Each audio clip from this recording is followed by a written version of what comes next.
Ahoy! There are two new farms once again. One of them is for gear and probably the best farm that we have right now.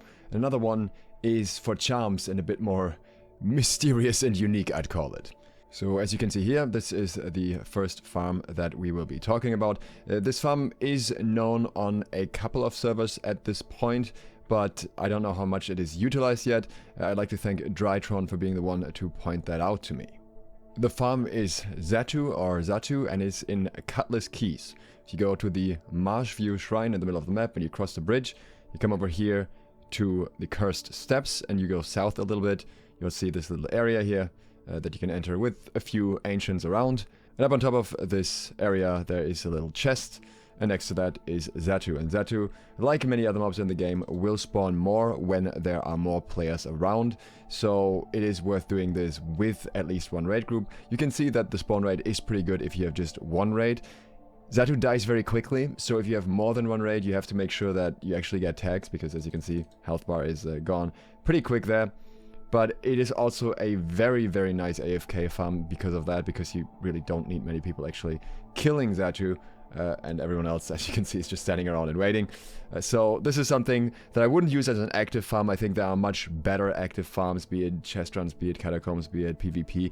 But if you're doing a passive farm and you're recording a YouTube video, for example, or editing one, then this is one of the spots that I recommend. So what you can get here is a variety of different things. For example, you can get jewelry. And as you can see, I got very lucky here.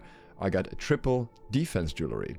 That is because in this place you actually get jewelry that comes with 3 random rolled perks. This is from here as well, this ring. But you can also get normal gear that can either have 2 perks, like this one, which is actually a pretty good combination right here, or you will sometimes find gear that has sockets and 3 perks. It is less often in comparison. I'll see if I can find one right here, but it can definitely happen as well. Here's one of them. So this is another thing you can get from here. The same applies for armor. The drop tables are the same here. You can see some armor has 3 perks, and then other armor has 2 perks and more sockets in return. So you can't really fully control this here, and you're not fully in charge of what exactly you're getting. You're getting a bit of everything. But in my opinion, that's good, because in some cases you want 3 perks, in some cases you want 2. And it seems that particularly for jewelry, the drop tables are fixed. At least I haven't seen any jewelry that contradicts that. If we take a look at Zattu's drop table here and we look for Amulet, for example, you can see there are 2 different variants. I'm not quite sure why there are 2, what this enemy level 1 is, but either way, if we go to the perk buckets of these, you'll see 2 perks are sockets, then 3 perks are random rolls, and for the other amulet, we can do the same thing. 2 perks are sockets, 3 perks are random rolled. As such, I think, especially for jewelry, this is very interesting.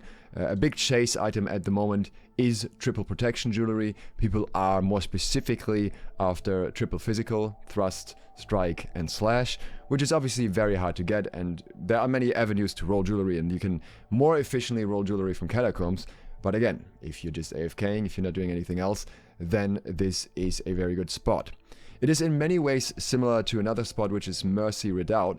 However, the problem with Mercy is that it seems to be changed. I can't 100% verify this, but I went to the spot again and there was a full raid group there, and I stayed for a bit, and people have been saying that the drop rate there was nerfed. And I think this may be true, because the bags that I was getting were significantly less than the time before. At least it felt like that.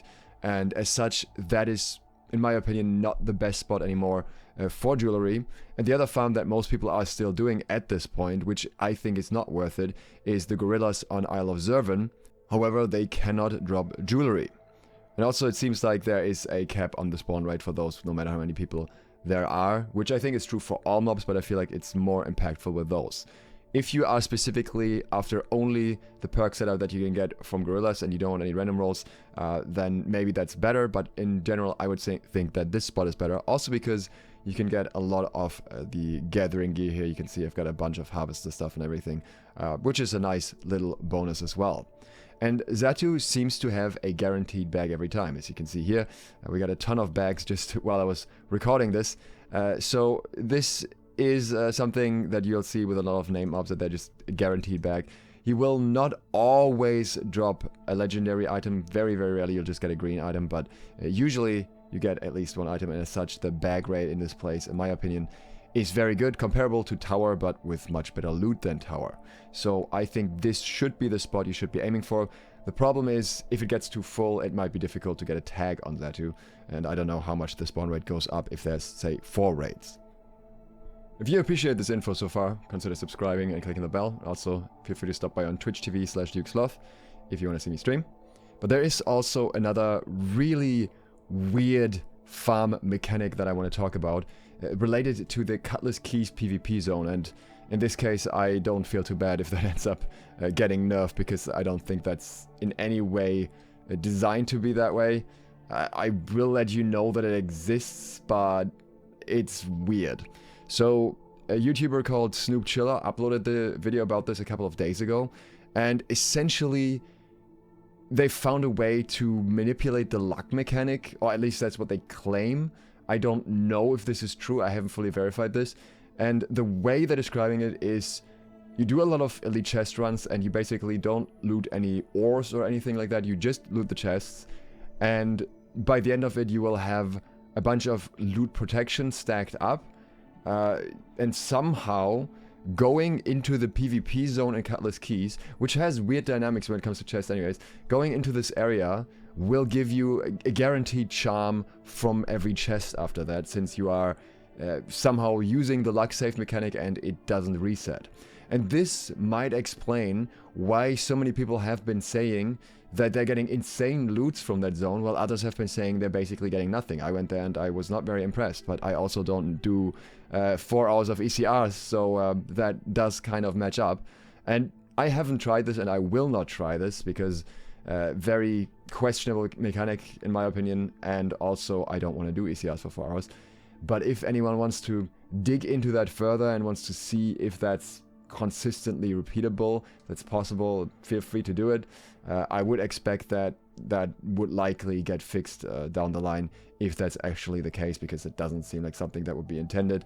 That said, I don't think it's an incredibly efficient gold farm either when you think about it, because unless you're already doing a really long run of ECRs anyways, and that's your kind of goal, you have to kind of factor in the cost, the 4 hours of pre-farm into the actual farm, and apparently you can't log out. You can die, but you can't log out in order to proc this. And at that point, it's a lot less gold per hour than it would otherwise be, because you've already been spending 4 hours to get to this point of farming. And then also, it obviously depends on how contested your PvP zone is. And the moment more people know about this, the PvP zone will also be more contested. So it's kind of a self-fulfilling cycle in that regard, I suppose. So yeah, probably a very temporary mechanic at best. I wouldn't expect all too much from that in the long run, but maybe an interesting thing to try out for some of you that already spam ECRs. I will link Snoop Chiller's video down below if anyone is interested in hearing his words about it and possibly trying it out yourself as well. If you appreciate this info and you want more New World updates, then consider subscribing and clicking the bell.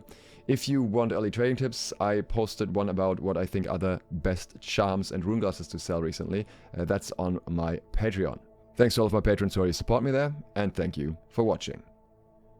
SLOTH, out.